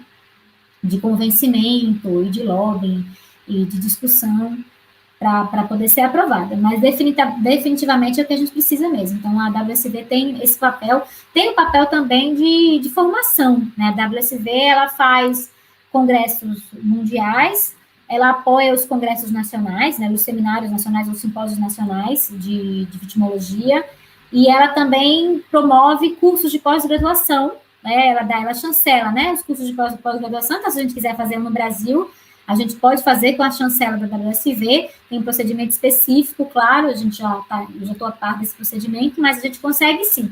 E traz, claro, que um padrão, né, maior para esses cursos, porque a gente pode trazer expoentes de outros países, né, que estão mais avançados na discussão sobre da vitimologia, mas não só na discussão, mas principalmente em termos de legislação nacional, né, estão mais avançados em termos de assistência, formas de assistência, né. E aí, o último ponto que o professor Lélio falou, que é o artigo 245, né, que nunca foi regulamentado até hoje, né, 30 anos de Constituição já, e nunca foi regulamentado, e que projetos de lei, sim, 3 ou 4 projetos de lei já sobre o fundo de indenização. Eu ouvi dizer à época, né, porque eu estava fazendo lobbying, que havia um receio do Estado de uma demanda muito maior, né, de uma demanda reprimida, e que aí muitas pessoas iriam demandar do Estado indenização, e que o Estado não ia dar conta de pagar todas as indenizações por crimes violentos, né? Mas é uma forma também do Estado começar a se movimentar mais, né? Pela questão da segurança pública, né? O que fazer em relação à segurança pública no país, né? Então, e dar uma resposta, né, a essas vítimas, a seus familiares. Então, é extremamente necessária, assim, a regulamentação do 245. Com certeza, eu penso que na hora que o Estado começar a ter que pagar isso aí, indenizar as vítimas, o governador vai pensar assim, peraí, estou perdendo dinheiro com a indenização, vamos botar mais investimento lá. Vou investir mais na segurança pública, né? Na segurança pública, não, vamos investir mais na segurança humana, né? Vamos usar esse conceito, porque investir em segurança pública é o quê? É comprar viatura para a polícia, né? É fazer mais concurso para policial, é construir mais prisão, né? É isso que as pessoas pensam quando a gente fala em investir em segurança pública. Então, vamos falar em investir em segurança humana, né?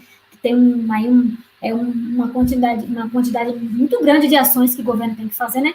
E a principal delas, diminuir as vulnerabilidades, sem dúvida, que é o que mais leva à situação de criminalidade no nosso país, né? Bom, é isso. Queria ouvir agora um pouco também do Anderson, para fazer as considerações e, eventualmente, perguntas. Aline, parabéns pela sua explanação, muito bom mesmo. Compartilho com os elogios que o professor Paulo fez, tá? E é uma grande oportunidade nessa pandemia, dentre todos os malefícios, né, e prejuízos que trouxeram aí a todos nós, mas uma das virtudes que o professor Lélio está aproveitando bastante, e ainda bem que ele está fazendo isso, são essas lives, e todos que nos assistem aqui hoje, assim como nós, porque o aprendizado é constante, é a questão de ter um contato com você que está aí na Europa, que está a anos-luz do Brasil com relação à vitimologia, e ter esse contato, né, ouvir de você aí ao vivo, né, poder dialogar com você. Então, assim, é uma grande oportunidade. Eu compartilho 100% com a sua fala, inclusive, na minha obra, eu abordei muitos pontos que você trouxe. Então, assim, parabéns mesmo e obrigado pela oportunidade de estar aqui dialogando, né, e também conversando com os demais colegas, né, Lélio, professor Paulo, professor Diego. Então, muito obrigado. Eu gostaria de aproveitar essa oportunidade de fazer uma consideração com relação à própria lei, né, com relação às vítimas, porque muito se fala em positivação de legislações, são importantes, tá? São importantes, e a Europa, como eu já falei aqui, está muito na frente do Brasil por questões históricas, né, porque eles sofreram a Segunda Guerra Mundial, teve o Holocausto na Europa, então, assim, eles sentiram na pele muito antes, e então se preocuparam, né, para o direito das vítimas. E no Brasil chegou muito tarde, né? O marco científico foi em 70, a gente começa a ver mudanças significativas nos anos 90. Só que qual é o problema? A gente tem a positivação de leis, a gente tem, né, a questão de validade, vigência, eficácia formal, porém, na prática, a eficácia realmente material a gente não vê no Brasil, e por vários motivos, e dentre eles eu destaco a questão da cultura, não só dos profissionais jurídicos, né, que a gente é treinado numa lógica do direito processual penal clássico, né, da lógica retributiva, que a gente se preocupa em colher os indícios de autoria, provas de materialidade, para possibilitar uma condenação, e a gente esquece daquela fonte de testemunho, de prova testemunhal, que na realidade, né, é a razão da ciência criminal, porque ela ali está, né, ela que possui o bem jurídico que foi violado, e ela é a principal interessada na restauração, na reconstrução, na amenização dos prejuízos ao seu bem jurídico que foi violado. Então, qual é o questionamento, tá, que eu trago a você? Não é questionamento, é meramente uma provocação para que você possa abordar.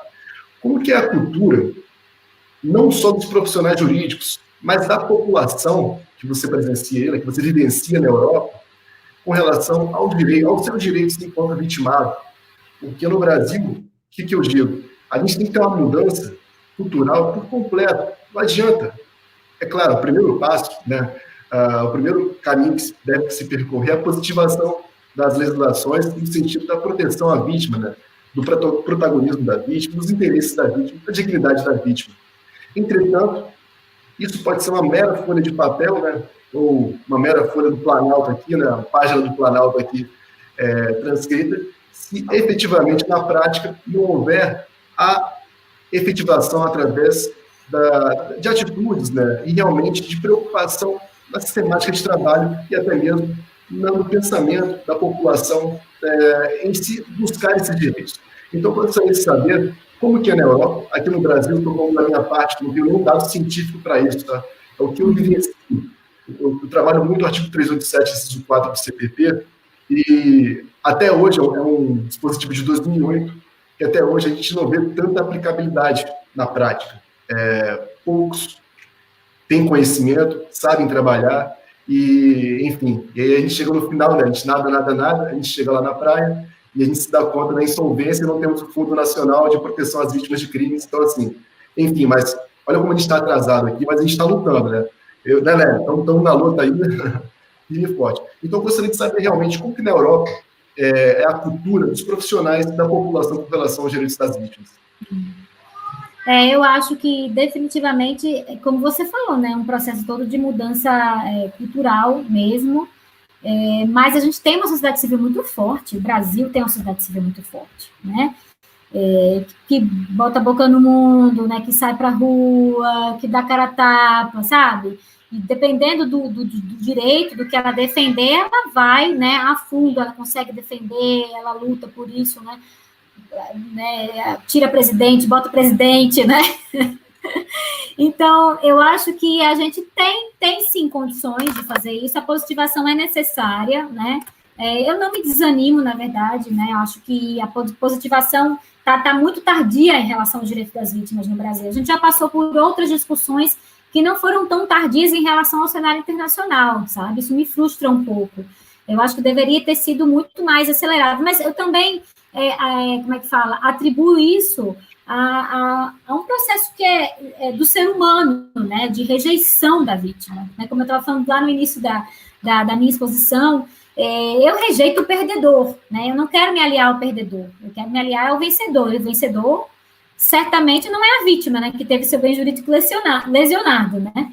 Então, é um processo talvez inconsciente, né? Então, de repente, dá um nome, né?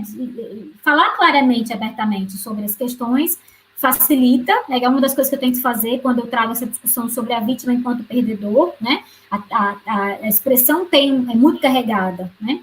Então, por isso, talvez que tenha esse afastamento. A própria justiça criminal, a lógica dela, ela é completamente aversa à participação da vítima. Ela foi feita para excluí-la. Então, como é que a gente vai trazer ela para dentro da justiça criminal? Só com uma reforma absoluta, né? Na verdade, alguns autores acreditam que é impossível, né? Os abolicionistas, por exemplo, acreditam que a justiça criminal deve ser absolutamente extinta, não dá resposta para nada, é para ser o ninguém, né? Então, eu já eu acredito numa abolição no futuro, né? Não nessa sociedade, talvez eu não veja essa abolição, mas enquanto tivermos que conviver com isso que está aqui posto para a gente, que é a justiça criminal, a gente precisa trazer algum instrumento de pacificação, um instrumento que, de fato, traga de volta a harmonia, porque a justiça criminal, por si só, não traz definitivamente, muito pelo contrário, só reproduz discórdia e violência, né? Então, eu acho que, sim, a gente precisa trazer outros mecanismos, por exemplo, a própria justiça restaurativa. O Poder Judiciário está fazendo um trabalho muito interessante, tentando trazer pouco a pouco a justiça restaurativa como espaço de discussão, né? Não só espaço de discussão, mas efetivamente, né, fazendo ciclos da paz, né, implementando, né, na verdade, sem arcabouço legal, né, específico, né, porque a gente não tem, na verdade, no nosso processo penal, uma definição do que seja justiça restaurativa, como ela deve ser implementada, né, é mais um diploma legal que é necessário para a gente, né, para que a nossa justiça criminal aceite, recepcione a justiça restaurativa, mas o Poder Judiciário está fazendo, está implementando, porque eles têm a resolução do CNJ, então eles têm uma certa proteção jurídica para fazer isso e tem implementado a justiça restaurativa, né? Tem surtido resultados interessantes, claro que ainda está muito no início, ainda tem que se discutir bastante que resultados são esses. A própria questão da participação da vítima, ela é muito tímida, né? Eu mesma fiz uma pesquisa com a professora Vera Regina Pereira de Andrade, eu não posso deixar de citá-la também nessa live, porque ela para mim, ela é a musa da criminologia, né, digamos assim, no Brasil, eu não posso deixar de citá-la de jeito nenhum. E nós fizemos uma pesquisa junta sobre a implementação da justiça restaurativa pelo Poder Judiciário. Foi uma pesquisa que foi financiada pelo próprio Conselho Nacional de Justiça, foi feita pela Fundação Boatê, né, lá da Federal de Santa Catarina, e nós percebemos que ainda está muito incipiente, é um trabalho ainda muito incipiente, a participação da vítima ela é quase nula, né? Então, tem os ciclos, né, da paz, mas participam deles a comunidade, o denunciado, né, ou o réu, né, o agressor, e os seus familiares, por exemplo, mas em pouquíssimos casos tem a participação da vítima, então precisa definitivamente também, né, de um arcabouço legal para isso, né, para ampliar essa possibilidade de justiça restaurativa como resposta, né, e eu acho que essa como é que posso dizer, essa frustração, né, talvez, entre a prática e o que está previsto na legislação, ela é uma frustração necessária para a gente continuar batalhando pela efetivação dos direitos, né, e em todos os ramos, né, no que diz respeito às vítimas, mais ainda, porque a gente tem aí esse lapso temporal enorme em relação, se a gente for comparar com os países europeus, a gente tem esse lapso temporal enorme em relação a diplomas legais, né, pelo menos, mas vamos tentar resgatar, né, eu acho que também essa desculpa de, passou por Segunda Guerra, passou por Holocausto, e por isso avançaram, já deu, a gente não pode usar isso como desculpa, a gente tem que começar, né, a se adequar, se aproximar, a gente vive num mundo globalizado, né, tudo que acontece do lado de cá, a gente fica sabendo do lado de lá na mesma hora, né? Então, olha aí o Covid, como ele é forte, como ele se espalhou facilmente. Vamos ser que nem o Covid, né? Vamos tentar disseminar os direitos das vítimas, que nem esse danado foi disseminado. Com certeza. E você falou de justiça restaurativa, né? Eu também sou muito simpático, estudo bastante a justiça restaurativa. E esse dado que eu não sabia até agora, né? Que eu sei que tem um projeto lá no CNJ, inclusive tem até, eles documentaram isso. E a minha grande preocupação é se tornar por exemplo, tem que se fazer, mas hoje nós temos o exemplo dos juizados especiais criminais, né? Audiência de autocomposição. Está positivado? Funciona? Sim ou não? Então é isso aí. Exatamente, estamos num mundo globalizado e estamos na luta. E parabéns aí, tá? Por suas considerações. Um grande prazer aí estar com você nessa manhã. Obrigada, Anderson. Também é um prazer estar contigo. Eu vou até aproveitar o gancho do Anderson, porque a minha pergunta vai trabalhar justamente em cima desse tema, justiça restaurativa. Eu até achei que você ia fazer a mesma pergunta que eu, mas no finalzinho ali, acabou deixando a brecha. Que é o seguinte, para falar um pouco da minha pergunta, eu preciso até compartilhar da crítica de vocês ao sistema de justiça penal em relação à vítima. Por quê? Eu já fui assessor parlamentar e a gente percebe que a preocupação da maioria dos nossos legisladores está em brigas dicotômicas por questões ideológicas. Como assim? A gente percebe que é muito aquela guerra entre vamos punir o criminoso ou vamos isentar o criminoso. E nessa discussão entre pune mais ou pune menos, a vítima é completamente abandonada mesmo. O exemplo é o seguinte, a famosa teoria da co-culpabilidade, né? onde se defende a ideia que o Estado reconheceria a culpa, mas ele reconheceria parte da culpa apenas para isentar ou atenuar a responsabilidade do criminoso, mas ele não olha para a vítima. Então, realmente há essa cegueira, na minha opinião, uma cegueira deliberada, proposital, para olhar para a vítima. Então, eu quero até aproveitar a participação da doutora Aline para saber um pouco desse direito comparado, porque a impressão que eu tenho é que o Brasil ele é um país que importa muitos institutos da Europa, dos Estados Unidos, só que ele distorce quando ele traz para o Brasil. O Anderson falou bem da justiça restaurativa quando ela vem para o Brasil, porque geralmente vem com marketing fantasioso, aquela roupagem de justiça moderna, ou criminologia, uma auto-intitulada criminologia moderna, mas a gente percebe que no Brasil, por exemplo, começou a ser concretizado ainda na década de 90, então não dá para falar que é tão moderno assim, só que a gente percebe todo um contorcionismo para vender a falsa ideia de que se protege a vítima, quando, na verdade, está atenuando a responsabilidade da vítima, do criminoso, perdão. Vou dar um exemplo. O Anderson ele falou da composição civil. Existe essa possibilidade. Isso, aliás, é um tema que está caindo muito em concurso público. Fala-se de uma justiça restaurativa, onde se devolve um suposto protagonismo à vítima, para ela retornar, como a doutora mesmo destacou, para retornar ao status quo ante, né, algo que é impossível, uma utopia, porque o trauma psicológico não tem mais como ser compensado ou apagado. Só que isso é uma falácia, por quê? Nós temos na Constituição Federal o princípio da inafastabilidade do provimento jurisdicional. Então, todo mundo tem direito ao acesso a uma resposta do Poder Judiciário. Isso na Constituição.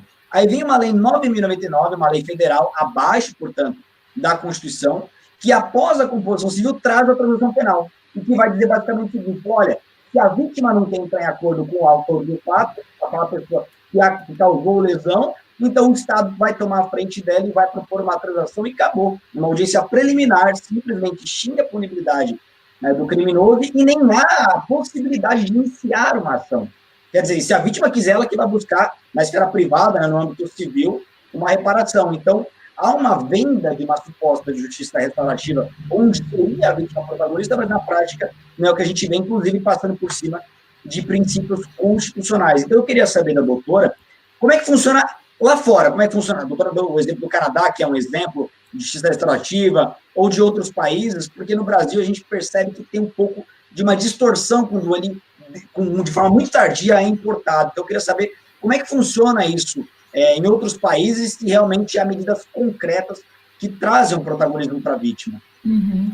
Eu acho que um diploma legal, definindo, né, esses papéis, os instrumentos, como é que deve ser, como é que deve deixar de ser, é extremamente necessário no Brasil, porque como você está falando, acaba virando uma colcha de retalhos, cada um faz de um jeito, né, e porque não tem ainda uma definição legal do que deve ser, de como deve ser. A própria lei dos dados especiais, por exemplo, ela não tem, na verdade, como é que eu posso dizer, a justiça restaurativa não é a conciliação que é feita, por exemplo, nos dados especiais. Ela busca muito mais do que a composição do dano, né? Ela na verdade, restaurar, né? Restaurar é mais amplo do que compor o dano, né? Então, a conciliação que é feita na justiça especial criminal, ela visa compor o dano, né? E não é essa a finalidade da justiça restaurativa. A finalidade da justiça restaurativa é de trazer, de resgatar, né, o papel, seja da vítima, seja do agressor, de fazer com que eles possam entender suas posições, né, na dinâmica criminal, né, e fazer com que eles possam, na verdade, os dois, né, se reintegrar. Então, é um win-win. A gente diz que é um win-win. Não é para o protagonismo da vítima ou para diminuir a responsabilidade do agressor. Não é para nenhum dos dois, na verdade. Ela deve servir para os dois. Ela resgata a vítima, a participação da vítima, né? Ela permite as respostas, né, para a vítima, ao mesmo tempo em que também permite para o próprio acusado, né, respostas para que ele se expresse, né, porque às vezes o próprio acusado tem vontade de se expressar, né. Não deve ser utilizada como moeda de troca, para diminuir a responsabilidade de jeito nenhum, de forma alguma, por isso que é muito importante que ela seja definida por legislação. E, como eu estava falando, a própria justiça criminal, como a justiça criminal afasta, né, a vítima, se você for implementar espaços restaurativos dentro de fórum, por exemplo, você pode não ter nunca a participação situação da vítima, porque para a própria vítima isso é um pouco que ilógico. O que eu vou fazer lá? Não é o meu espaço. Então, esses espaços esses espaços restaurativos, talvez, eles tenham que ser, por exemplo, na associação comunitária do bairro, né? Eles têm que ser em espaços alternativos, espaços neutros, né? Talvez não dentro do próprio Poder Judiciário. O Poder Judiciário tem resgatado, né, essa discussão, tem trazido essa discussão para si, tem tentado implementar, mas acaba que fica distorcido, né? Porque ele não consegue cumprir, né, realizar os princípios da justiça restaurativa dentro da própria justiça criminal. Então, o Poder Judiciário ele poderia ser um ator, né? Poderia promover a justiça restaurativa, viabilizar, sugerir, né, referir as pessoas que estão discutindo um determinado drama criminal para um espaço, né, de recomposição, né, um espaço de restauração, mas não o próprio Poder Judiciário implementar. E estou fazendo essa crítica já, na verdade, comentando, porque não é o que você vê em países europeus, né? Você vê, na verdade, na sua maioria, espaços comunitários, né? Implementação pela justiça restaurativa por espaços comunitários. Agora, tem um instrumento que é bastante interessante, que é amplamente utilizado nos Estados Unidos, que é o Victims Act, que é o ato da vítima, né? Então, por exemplo, digamos que o caso não seja passível, né, de discussão no âmbito da justiça restaurativa, porque também tem ainda toda essa discussão, né, sobre que tipos penais devem ser ou não discutidos, devem ser ou não incluídos para discussão na justiça restaurativa. Está evoluindo, por exemplo, já tem situações de homicídio até que são discutidas na forma da justiça restaurativa, crimes sexuais, por exemplo, né, então tem alguns exemplos, né, pontuais no mundo, a gente não pode nem dizer que não pode generalizar ainda, porque estão sendo feitos estudos sobre isso, mas, via de regra, a justiça restaurativa ela responde muito melhor aos anseios da vítima, aos anseios do próprio acusado e aos anseios da sociedade do que a justiça criminal. Então, o que pode ser feito, né? Um instrumento que pode ser feito, porque, na verdade, é um processo de evolução, então você vai incluindo alguns instrumentos para chegar naquele determinado nível, né? A gente não pode, por exemplo, agora no Brasil, de uma vez, colocar, importar um sistema de justiça restaurativa e começar, todo mundo tem que se adequar e tem que fazer, como você falou, né? Mas, por exemplo, o Victims Act é algo que é bastante benéfico para a vítima, né? Que é a vítima se expressar, seja em audiência, em juízo, seja através de uma carta, e essa carta é lida em juízo, né? Então, só o fato de ela poder se expressar, falar do dano, falar do sofrimento, como aconteceu, o que aconteceu, não enquanto testemunha, não um depoimento no sentido de evidência, né, enquanto prova para a justiça criminal, mas de expressar seus sentimentos, suas emoções, seu sofrimento. E esse Victims Act, ou esse ato da vítima, ele pode ser utilizado pelo juiz no momento da aplicação da pena, né, para mais ou para menos. Então, claro que aí vai ter toda uma discussão sobre garantismo, né? Estou violando os direitos do acusado, não estou, mas a gente tem que sempre colocar numa balança, né? Porque enquanto você se excede na defesa dos direitos dos acusados, e tem uma razão para isso, né? Não estou aqui ignorando, dizendo que não tem, dizendo que está errado, estou dizendo que tem uma razão para isso, definitivamente, mas você esquece absolutamente que tem um outro lado da moeda, né? Que são as vítimas de violência. E isso também é inadmissível, estou falando também de direitos humanos, nesse caso, né? Então, eu acho que positivação é essencial, né? Como isso vem acontecendo, eu tenho observado que tem acontecido mais em espaços alternativos, não dentro do próprio sistema de justiça, exatamente por causa dessa discussão, né, de que o espaço da justiça criminal ele não é o ideal para a vítima, né? Talvez ele nunca seja, né, por causa da própria origem da justiça criminal, como ela surgiu, para que ela foi, por que ela foi fundada, foi criada. Então, talvez nunca seja o espaço da vítima, né? Então, por isso é que a gente talvez tenha que realmente pensar em espaços alternativos, né? Para recomposição, né, desse trauma, né? Para restauração, né, nesse caso, né?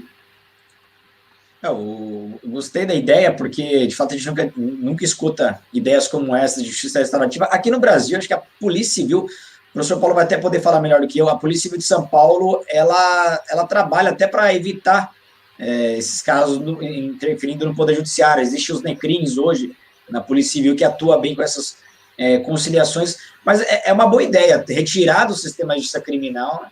E essa justiça restaurativa, então, além de ter um caráter pedagógico, um caráter também terapêutico para a vítima, também pode gerar efeitos. Acho que seria até compatível com o Brasil gerar efeitos na pena, porque o artigo 59 ele traz como uma das circunstâncias as consequências do crime, né? Então, aquilo que foi causado sobre a vítima, acho que é compatível com a pena, no direito penal subjetivo, sobre o agressor. Sabe como é que está hoje, professor Paulo, os NECRIMs na Polícia Civil? Tem funcionado bem?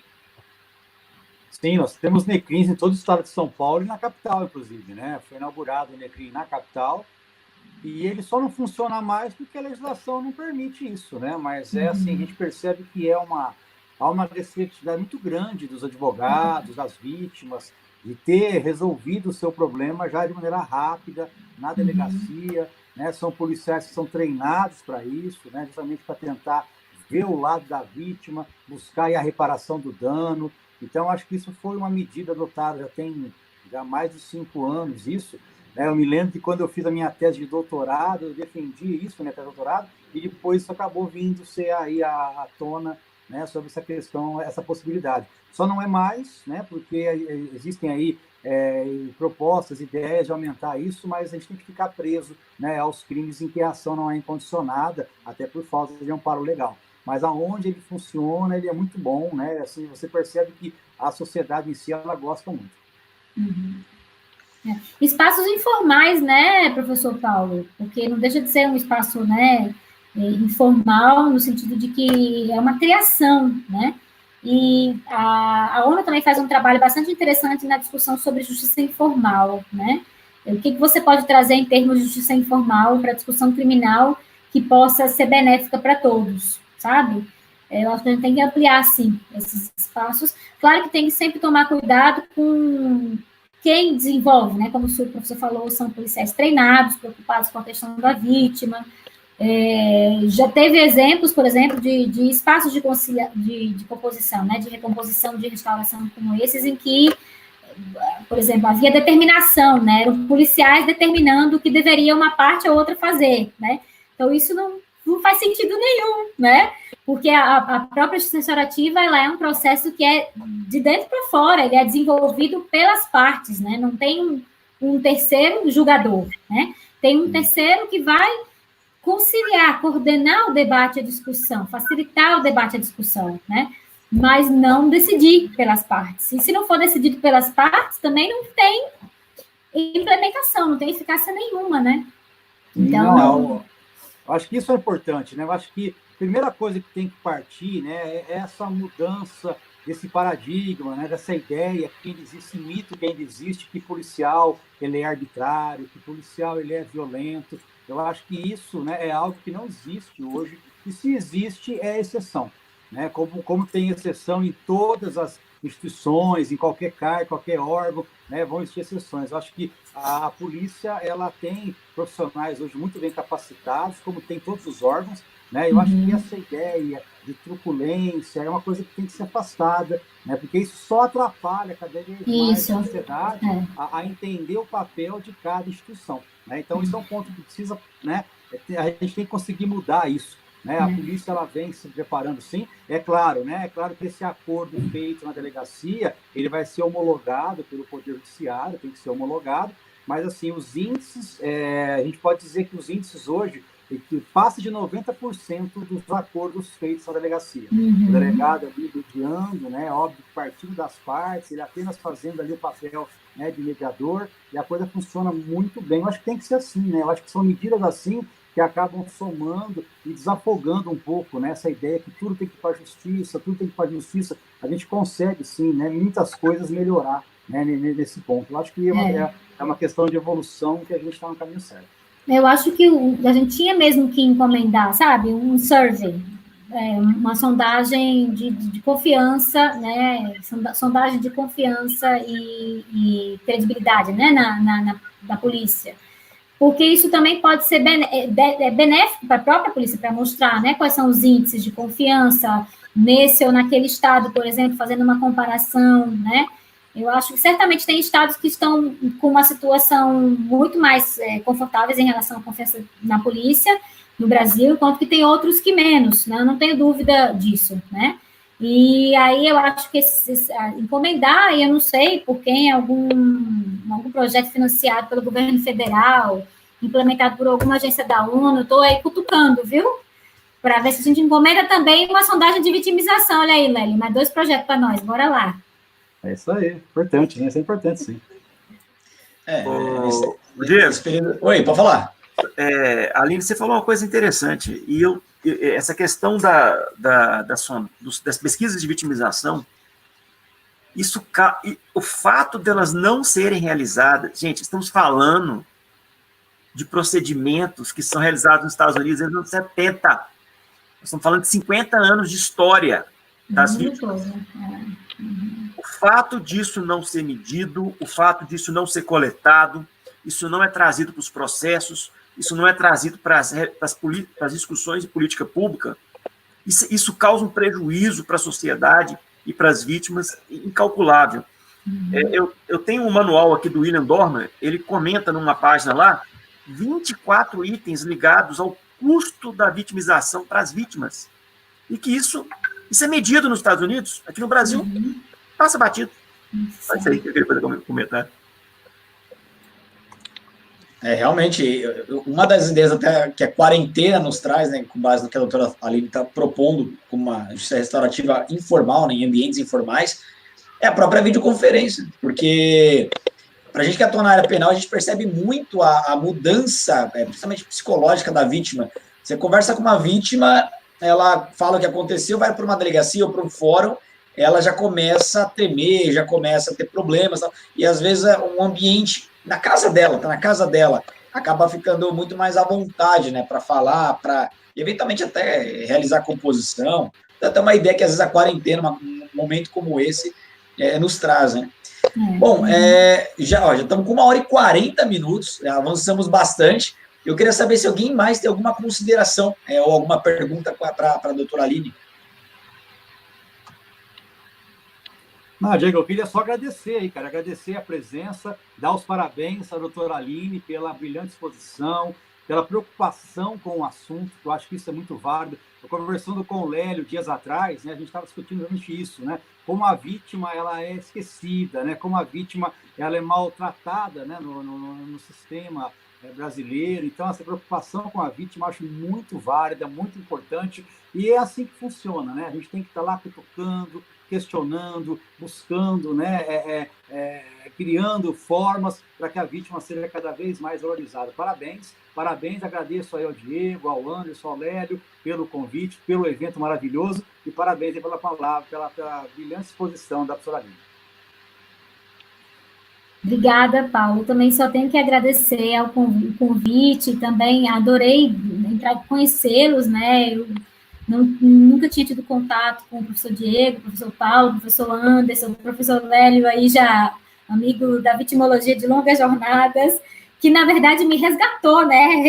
Recentemente, ele me cutucou ali no LinkedIn e falou, opa, vamos começar a mexer, né, fazer uma coisa aí, fazer mais alguma coisa pelas vítimas do Brasil, né, pela vitimologia. Eu, do lado de cá, me sentindo, né, assim, aquela saudade também, né? Foi bastante motivador, Lélio.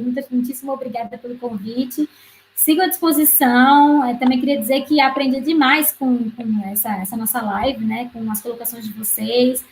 Já anotei que algumas ideias de pesquisa aqui, depois a gente divide. E algumas ideias de projetos novos também, como eu falei, eu acho que definitivamente a gente tem que colocar para frente, além das legislações, né, que a gente falou, né, positivar esses direitos das vítimas, positivar o fundo de indenização. Sem dúvida, Lélio, vamos batalhar para trazer o próximo Congresso Mundial da Sociedade, né, o próximo simpósio da Sociedade Mundial de Vitimologia do Brasil. Já vou começar a consultar lá com os colegas da Sociedade Mundial, o que eles acham, se tem algum programado para outro lugar. Quem sabe a gente traz para o Brasil, a gente consegue motivar, né, mais esse debate, e aprendi demais com vocês também nessa conversa, e espero contar com vocês nessa caminhada também. Gente, eu também gostaria somente de agradecer a oportunidade de estar aqui conversando com vocês. Um grande abraço para o professor Diego, professor Paulo, professor Aline, professor Lélio. Tá? De coração aqui, foi um grande aprendizado. E sempre falar de vítima, de vitimologia, além da minha posição como hoje, né, um pesquisador, um professor, um advogado, eu também sou um cidadão, né, muito interessado nesse assunto. E porque eu espero, sinceramente, que meu bem jurídico seja respeitado e, quando for violado, eu espero ter uma resposta à altura a esse problema, gente. Um grande prazer mesmo. Muito obrigado e até a próxima, com certeza, que será próximo, né, Lélia? Vamos marcar uma próxima aí que vai ser muito bom. Eu agradeço a palavra final aqui. Diego, obrigado por tudo mais uma vez. Você está sediando isso aí. Paulo Sumariva, meu mestre, muito obrigado. Aline, você é muito gentil, como sempre. E um posto de conhecimento. Anderson, meu irmão, muito obrigado também. Aline, eu penso que o próximo Congresso Mundial de Vitimologia vai ser na Espanha ano que vem. Na Espanha, exatamente. Eu até vou nesse congresso e espero que, quem sabe, não sei se o outro, mas quem sabe o segundo depois desse, a gente consiga viabilizar. Eu acho que trazer esse Congresso Mundial de novo, porque ele já aconteceu no Brasil em 1991. Aconteceu. Eu acho importante. A Esther, né? A Esther que Sim. Né? Eu acho importante sensibilizar os congressistas da importância do tema. Eu acho muito importante. Eu acho que agrega. Então, assim, nós vamos batalhar. Outra coisa, Aline, eu quero te convidar para a gente caminhar à frente com essa possibilidade de montar uma especialização de vitimologia. Eu vou estar levando para o presidente da CONAMP, o doutor Murieta, a sugestão de cursos de preparação abertos, né, para promotores, mas para policiais, para quem quiser conhecer mais sobre esse assunto. Gente, muito obrigado. Foi maravilhoso. O Paulo falou, foi um evento maravilhoso. Muito obrigado. Eu queria agradecer também a participação de todos vocês, Paulo, Aline, meu amigo Lélio, Anderson. Agradecer e parabenizar o Lélio, né, porque é o grande maestro dessas lives, desses debates, ele tem trazido os convidados, os temas, e eu queria deixar aberto aqui o canal para vocês, porque sempre que tiverem ideias, olha, dá para debater esse tema, dá para levantar esse, aquele, podem trazer, vai ser um grande prazer, a gente traz convidados, faz live, coloca aqui perguntas de quem está participando, faz ampla divulgação. Hoje o canal já está com um pouco mais de 40 mil inscritos, então, na medida que o canal for crescendo, o canal é de vocês também, vamos aproveitar essa audiência para divulgar essas ideias que realmente são pouco trabalhadas no Brasil, né? O Lélio falou que o último congresso no Brasil foi em 91, faz tempo. Eu não queria nem comentar, mas foi o ano que eu nasci, então faz muito tempo mesmo. A gente precisa de um novo congresso. E aí fica a doutora Aline, Lélio, vocês estão participando desses eventos, aqui canal totalmente aberto também para divulgação, né, também para apoiá-los. Eu queria agradecer mais uma vez pela participação de todos e deixar aqui as portas abertas, sempre que precisarem, estaremos à disposição. E agradecer também quem assistiu até o final aí, a nossa audiência, muita gente vai assistir depois, a grande audiência do canal acaba sendo à noite, por conta do fuso horário, o melhor horário foi esse mesmo, mas eu tenho certeza que até o final da semana, o número de visualizações desse vídeo vai ser muito maior, então vai alcançar um número bem expressivo de pessoas, e a gente vai sempre estar aqui aberto para debater ideias, para discutir esses assuntos, ainda mais vitimologia, né, tão importante, tão negligenciado aqui no Brasil. Pessoal, alguém quer fazer alguma consideração a mais? Diego, aproveitar a oportunidade aqui, né, já que você me deu essa abertura, convidar também a todos que nos assistem aí a acompanhar também o canal do meu escritório, que toda semana a gente publica um vídeo lá acadêmico, né, para dar uma oportunidade aí do debate. Book Advogados está aqui no YouTube também, lá todos os sócios, todos os membros do escritório participam, então fica o convite a vocês aí para nos acompanharem também, gente. Obrigado.